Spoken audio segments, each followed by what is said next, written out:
Are you dreaming of a beautiful, blooming garden that provides an endless supply of fresh flowers for your home? Look no further. In today's video, we're diving into the enchanting world of cut flower gardens, revealing expert tips and tricks to help you grow a lush, vibrant space that will be the envy of your neighborhood. So let's get started.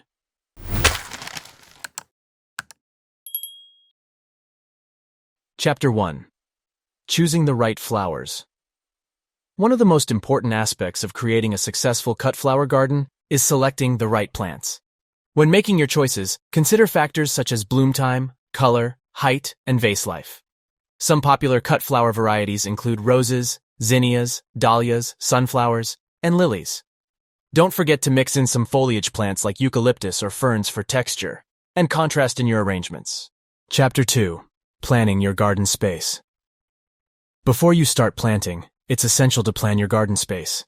This includes deciding on the size, shape, and location of your flower beds. Consider factors such as sunlight, soil quality, and drainage. Most cut flowers need at least 6 hours of direct sunlight daily, so choose a spot that provides ample light. Additionally, ensure your soil is well-draining and fertile to promote healthy growth. To make the most of your garden space, try planting flowers in blocks or rows. This will not only make your garden look organized, but also make it easier to harvest your blooms. Remember to leave enough space between plants for good air circulation and to prevent the spread of diseases. Chapter 3. Preparing the soil.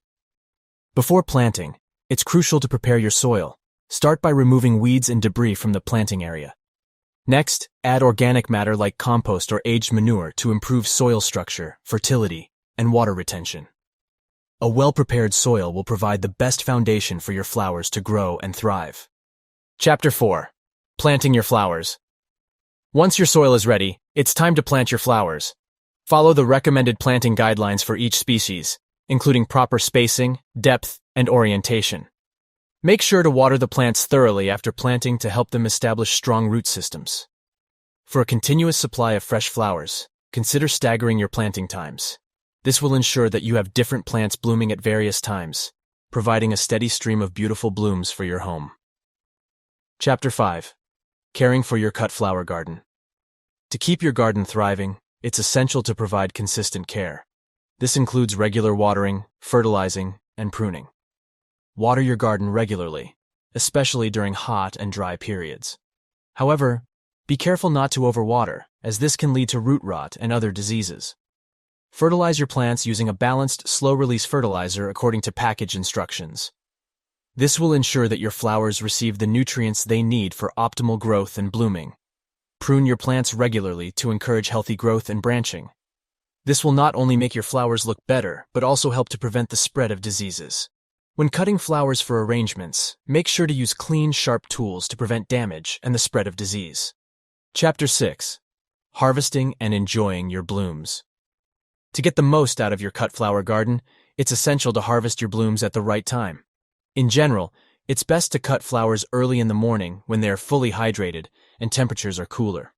When cutting your flowers, be sure to use sharp, clean tools and cut at an angle to help the stems take up water more easily. Remove any leaves that will be below the water line in your vase, as these can decay and promote bacterial growth, shortening the vase life of your flowers. Once you've cut your flowers, place them immediately into a bucket of water to keep them hydrated. When you're ready to arrange them, recut the stems underwater to prevent air bubbles from entering the stem, which can block water uptake and reduce the vase life of your flowers. To prolong the beauty of your cut flowers, change the water in your vase every 2 days, and add a commercial flower preservative or a homemade solution of sugar, lemon juice, and bleach. This will provide the flowers with nutrients, maintain a low pH for better water uptake, and help prevent bacterial growth. Chapter 7. Dealing with pests and diseases. Like any garden, your cut flower garden may face challenges from pests and diseases.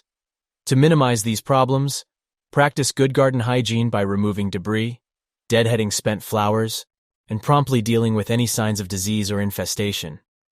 Encourage beneficial insects like ladybugs and lacewings by planting insectary plants such as yarrow, dill, and fennel. These insects help keep harmful pests in check, reducing the need for chemical interventions. If you do need to treat pests or diseases, opt for organic solutions whenever possible, such as insecticidal soap, neem oil, or homemade remedies like garlic or pepper sprays. This will protect the health of your garden, the environment, and the pollinators that visit your flowers. And that's it. By following these expert tips and tricks, you'll be well on your way to growing a stunning cut flower garden that will provide you with an endless supply of gorgeous blooms for your home. Remember that patience and practice are key, and with time, you'll become a master of cut flower gardening.